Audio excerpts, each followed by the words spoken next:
আসসালামু আলাইকুম রহমতুল্লাহি ওবরকাতুহু।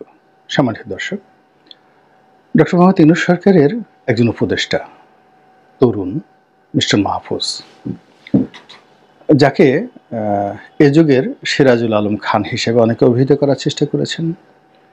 স্বয়ং ডক্টর মোহাম্মদ ইউনূস তাকে এই আন্দোলনের মাস্টার মাইন্ড হিসেবে পরিচয় করিয়ে দিয়েছেন বিশ্বমঞ্চে।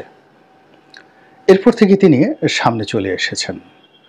তাকে যখন প্রধান উপদেষ্টার বিশেষ সহকারী করা হলো, আমরা সবাই আশ্চর্য হয়েছিলাম। এর কারণ হলো তিনি বাংলাদেশের পরিচিত কোনো মুখ নন, রাজনীতিতে পরিচিত মুখ নন। এমনকি যখন এই কোটা বিরোধী আন্দোলন তুঙ্গে, তখনও তার কোনো নামগন্ধ আমরা দেখিনি, শুনিনি, বুঝিনি।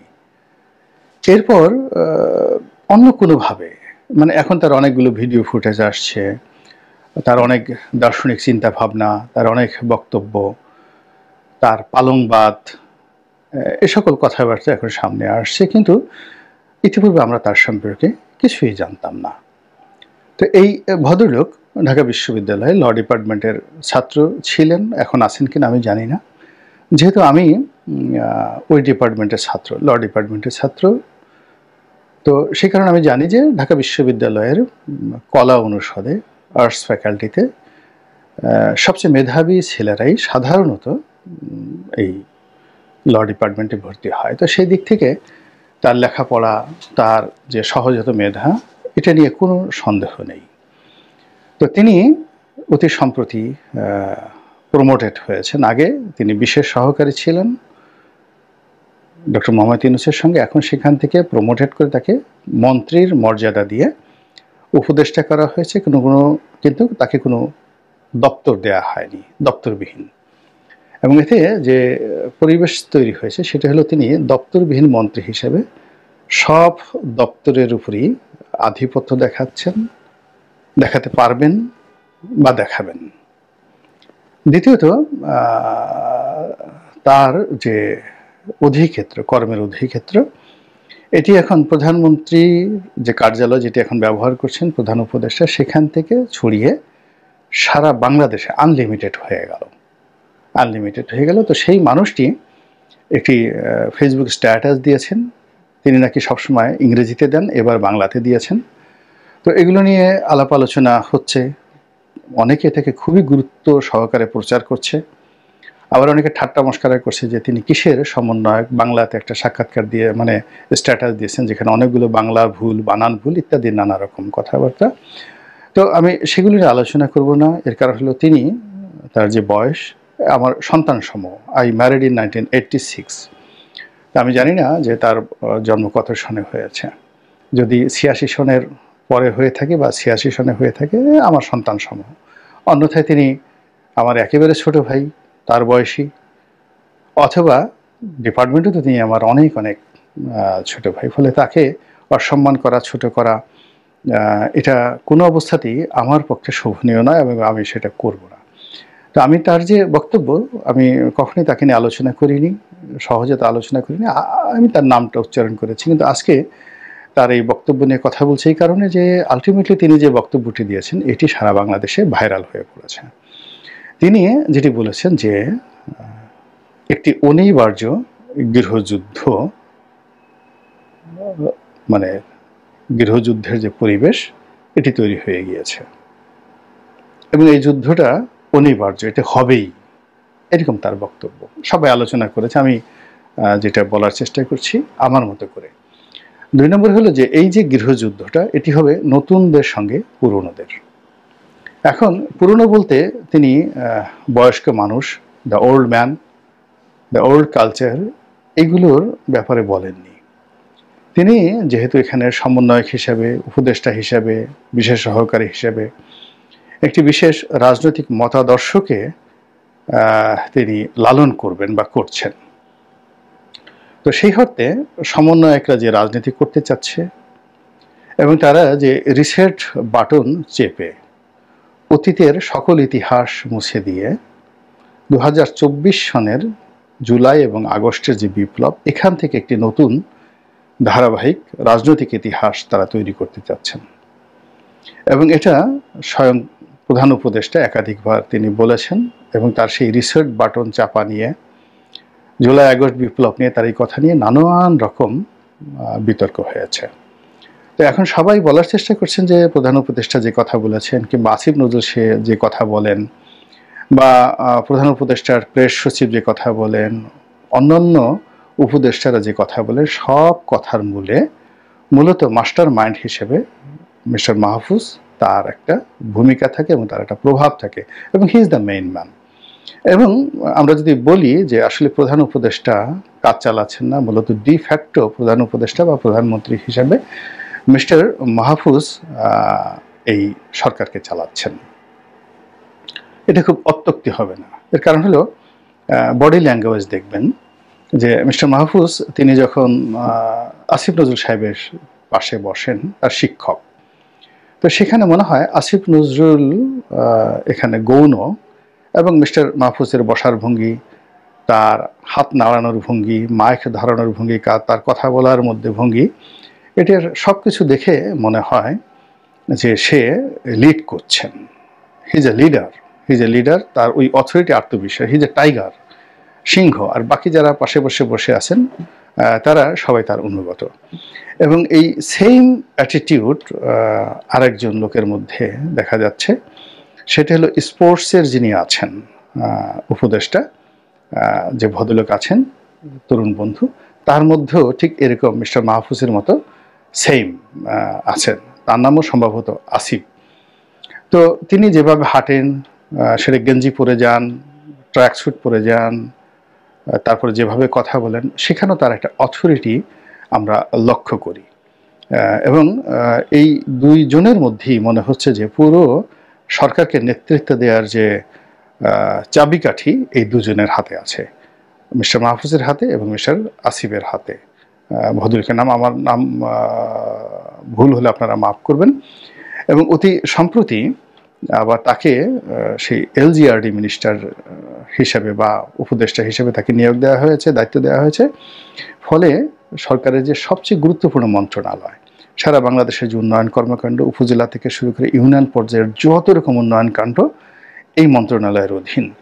এবং এই মন্ত্রণালয়ের অধীনে রয়েছে টিউবওয়েল, জনস্বাস্থ্য, গ্রাম বাংলার রাস্তাঘাট থেকে শুরু করে হাট বাজার থেকে শুরু করে সব কিছু, এবং এদের বাজেট বেশি। তো কাজেই আগামীতে যদি তরুণরা কোনো রাজনৈতিক দল গঠন করে, তাহলে তাদেরকে কাজ দেওয়া, তাদেরকে এস্টাবলিশ করা এবং তাদের মাধ্যমে স্থানীয় যে কন্ট্রাক্টর শ্রেণী রয়েছেন, স্থানীয় মাস্তান রয়েছেন, চাঁদাবাজ রয়েছেন, তাদেরকে খুশি করা এবং জনগণকে খুশি করা, এই টোটাল কাজটা যে মন্ত্রণালয় করে, এলজিআরডি মিনিস্ট্রি, সেটার দায়িত্ব তাকে দেওয়া হয়েছে। এবং সেই দায়িত্ব দেওয়ার আগের থেকে আমি বলছি যে তার যে পার্সোনালিটি, তিনি যখন সেই যুব ক্রীড়া উপদেষ্টার রূপে বসলেন, তার সঙ্গে সবাই দেখা করতে আসলো। তো তিনি একেবারে পায়ের উপর পা তুলে বসে ঠিক অনেকটা বেগম খালেদা জিয়ার চাইতেও একটা রাজস্বিক ভঙ্গি নিয়ে তিনি বসে রইলেন এবং সবাই তাকে হ্যান্ডশেক করবে এই সাহসও সবাই পেল না। তিনি সালাম ওইভাবে নিলেন, সবাই তাকে খুব বিনয়ের সঙ্গে দাঁড়ালেন, সালাম দিলেন। এর মধ্যে বড় বড় ফুটবলার থেকে শুরু করে আর অনেক নামকরা ব্যক্তিত্ব স্পোর্টস অঙ্গনের ছিলেন, যারা সর্বজন শ্রদ্ধেয়, তারা সেখানে যাকে বলা হয় তার পাশে বসারও সুযোগ পেলেন না। সামনে সামনে তিনি চেয়ারে বসে, বডি ল্যাঙ্গুয়েজ দেখেই মনে হচ্ছিল he is going to B the next prime minister. তিনি অথবা মাহফুজ, এই দুজনের যে কোনো একজনই ভবিষ্যৎ প্রধানমন্ত্রী হবেন এবং জানেন না প্রধানমন্ত্রী নন। তাদের ব্যক্তিত্ব হবে অনেকটা যাকে বলা হয় বেগম খালেদা জিয়ার মতো, একটা রাজস্বিকতা থাকবে তাদের মধ্যে, এরকম ভাবসাব ফুটে উঠেছে। এবং রিসেন্টলি একটা স্পোর্টস অনুষ্ঠানে দেখলাম যে বাংলাদেশ এবং মালদ্বীপ বা মালয়েশিয়ার কোনো একটা খেলা হচ্ছিল। এখানে বাংলাদেশ ফুটবল ফেডারেশনের যিনি নবনির্বাচিত সভাপতি মিস্টার তাওহিদ আওয়াল, তো তাওহিদ আওয়াল মিস্টার আব্দুল আওয়াল মিন্টুর সন্তান। এদের জন্ম হয়েছে সোনার চামচ মুখে দিয়ে, পড়াশোনা করেছেন আমেরিকাতে এবং জানা তেনা পড়াশোনা নয়, খুবই ভালো ভালো ইউনিভার্সিটিতে পড়াশোনা করেছেন। তো যদি সামাজিক অবস্থান ধরেন, তাহলে তাওহিদ আওয়ালের সামাজিক অবস্থান যদি 133 তলা বিল্ডিংয়ের উপরে হয়, তাহলে এই যিনি স্পোর্টস উপদেষ্টা হিসেবে যিনি আছেন মিস্টার আসিফ, তার সামাজিক অবস্থানটা এখনো বস্তির চেয়েও খারাপ অবস্থাতে। যদি এডুকেশন ধরেন তাহলে ঢাকা বিশ্ববিদ্যালয়ের এডুকেশন আর তাবিথ আউয়াল যে বিশ্ববিদ্যালয়ে পড়েছেন তাদের র্যাঙ্কিং আকাশ এবং পাতালের মধ্যে। তো শিক্ষা গেল, পরিবার বলো, যদি পিতৃ পরিচয় ধরেন আব্দুল আল মিন্টুর, এরপরে যদি নির্বাচন বিএনপির জামানাতে হতো তাহলে তাবিথ আউয়াল একেবারে চোখ বুজে উত্তর সিটি কর্পোরেশনের মেয়র হতেন, এবং মেয়র হলে তিনি একজন যাকে বলা হয় পূর্ণমন্ত্রীর মর্যাদা সম্পন্ন মেয়র হতে পারতেন সেই যে 2014 সনে। এই হলো তাবিথ আউয়ালের গ্রেড।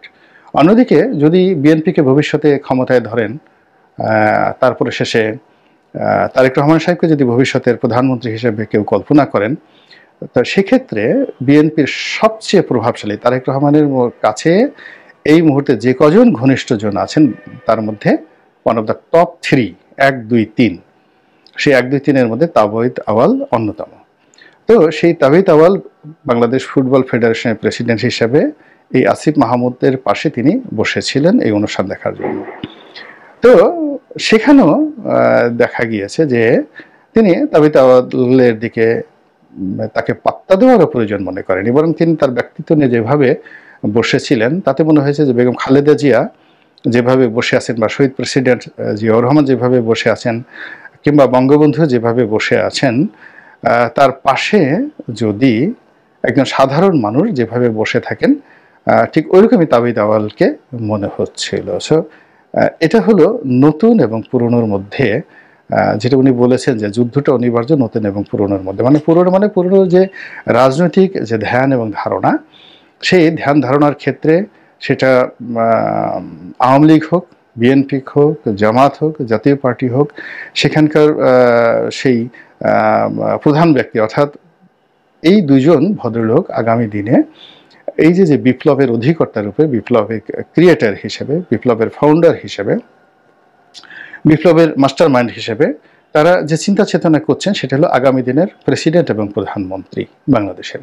তো ওইভাবে তাদের চোখে মুখে যে অভিব্যক্তি প্রকাশিত হয়ে গেছে, সেই অভিব্যক্তির পাশে আপনি যদি এখন তারেক রহমান সাহেবকে এনে বসিয়ে দেন, তো তারেক রহমান সাহেবকে দেখলে, এই তাবিথ আউয়ালকে দেখলে উনি যে ধরনের অ্যাটিটিউড করছেন তারেক রহমান সাহেবকে দেখলে অলমোস্ট সেমই করবেন। তো এই জিনিসগুলো আমরা দেখছি, পিকচারে দেখছি, ভিডিওতে দেখছি, এবং তাদের কথাবার্তা আচার আচরণে মনে হচ্ছে তারা আওয়ামী লীগকে নিষিদ্ধ করে ফেলছেন, ছাত্রলীগকে নিষিদ্ধ করে ফেলছেন, তারা চুপ্পু সাহেবকে করছেন, তারা ডক্টর মোহাম্মদ ইউনূসকে ডমিনেট করছেন, সব কিছু করছেন, এবং তারা এই সমস্ত কর্মকাণ্ডে বেশ সফলতা অর্জন করেছেন। এবং সেই সফলতার সূত্র ধরে তারা যখন বলছেন যে যুদ্ধ একটা অনিবার্য, যুদ্ধ করতে হবেই, এটাকে কোনো অবস্থাতেই যাকে বলা হয় ভয় না পাওয়ার কোনো কারণ নেই। এবং সেই যুদ্ধটা কার সঙ্গে হবে? আওয়ামী লীগের সঙ্গে যুদ্ধ হবে না, কোনো অবস্থাতেই যুদ্ধ হবে না। এর কারণে Awami League is out of the senior, তারা পরাজিত, তারা পলাতক, তারা দেশের মধ্যে নেই, তারা কেন এদের সঙ্গে যুদ্ধ করবেন? এখন যদি যুদ্ধ হয় জামাতের সঙ্গে, প্রশ্নই আসে না জামাত এখানে যুদ্ধ করতে যাবে না। জামাতের সবসময় সুবিধাজনক অবস্থানে থাকে, কৌশল করে চলে, সুবহানাল্লাহ আলহামদুলিল্লাহর উপরই চলে, এবং যখনই সুযোগ পায় তারা সুযোগের অনুযায়ী ভদ্রভাবে যতটা ক্ষমতা দেখান ততটা দেখায়, তারা যুদ্ধ করতে যাবে না। যুদ্ধ তারা 71 সনে করেছেন, এবং 71 সনে যুদ্ধ করে তাদের যুদ্ধের যে স্বাদ এটা মিটে গেছে, এবং তাদের যুদ্ধ করার সামর্থ্য কতটুকু আছে এটাও 71 সালে সেটেল হয়ে গেছে। সো তারা এখন দাওয়াতি কর্মকাণ্ডে বেশি ব্যস্ত থাকবে। তাহলে এই যে নতুন এবং পুরাতনের যে যুদ্ধ, সেই যুদ্ধটা হবে বিএনপির সঙ্গে, এবং বিএনপির সঙ্গে সেই যুদ্ধটা কেমন হবে? সেটা কি সশস্ত্র যুদ্ধ হবে নাকি নিরস্ত্র যুদ্ধ হবে? এটার একটা ব্যাখ্যা পাওয়া গিয়েছে।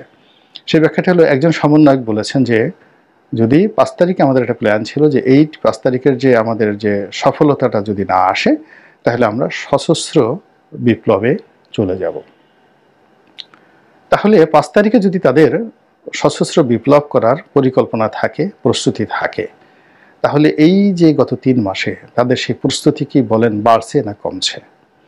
আপনারা কি কেউ আমাকে বলতে পারবেন যে বাংলাদেশে যে সকল বাহিনী আছে, স্পেশাল ফোর্সেস, যেমন র্যাব, প্রধানমন্ত্রীর এসএসএফ, তারপর রাষ্ট্রপতির যে বাহিনী যেটা আছে পিজিআর, তো এইগুলোর মধ্যে সবচেয়ে ইফেক্টিভ বাহিনী, আধুনিক অস্ত্রের শস্ত্রে সজ্জিত একেবারে সবচেয়ে গুরুত্বপূর্ণ বাহিনী কোনটা? এসএসএফ। তো এসএসএফ এর কাছে যে সকল অস্ত্র থাকে এর মধ্যে মানে ট্যাঙ্ক থেকে শুরু করে আকাশ থেকে বিমান গুলি করে ভূপাতিত করার মতো মেশিনারিজ বঙ্গভবনে, গণভবনে ছিল। এবং তাদের হাতে যে সকল অত্যাধুনিক অস্ত্র ছিল এটা সেনাবাহিনীর থেকে কোনো বাহিনীর হাতে নাই। তাহলে এখন বলেন তো যে একটা হিসাব মিলিয়ে দেখান যে এসএসএফ এর হাতে যারা গণভবনে ছিলেন শেখ হাসিনার দায়িত্বে নিয়োজিত, অস্ত্রের তালিকাগুলো বের করেন কি কি অস্ত্র ছিল। 2 নম্বর হলো যে এই অস্ত্র সব লুট হয়ে গেছে না ওখানে আছে না কেউ ধরেনি। 3 নম্বর হলো যদি লুট হয়ে থাকে সেগুলো কয়টা উদ্ধার করা হয়েছে, জাস্ট প্রশ্ন করেন। তারপরে প্রশ্ন করেন যে এ যাবৎকালে এই বিভিন্ন ট্রেজারি থেকে, থানা থেকে, 400 থানা পুড়িয়েছে, যত অস্ত্র লুট হয়েছে তার কত পার্সেন্ট সত্যিকার অর্থে উদ্ধার করা হয়েছে এবং কি অবস্থায়, কত গুলি উদ্ধার করা হয়েছে। এই টোটাল জিনিসগুলো চিন্তা ভাবনা করে তারপরে যদি আপনি চিন্তা করেন যে একটা গৃহযুদ্ধ যদি হয়, কেউ যদি সশস্ত্র বিপ্লব করতে চায়, তাহলে তার পরিণতি বিএনপির জন্য কতটা ভয়ঙ্কর এবং ভয়ানক হতে পারে। বিএনপি কি এই জিনিসটি বুঝতে পেরেছে নাকি পারেনি, এটি আমার প্রশ্ন রাখলাম আপনাদের মাধ্যমে। আল্লাহ আমাদের সবাইকে হেদায়েত দান করুন এবং হেফাজত করুন। আসসালামু আলাইকুম ওয়া রাহমাতুল্লাহি ওয়া বারাকাতুহু।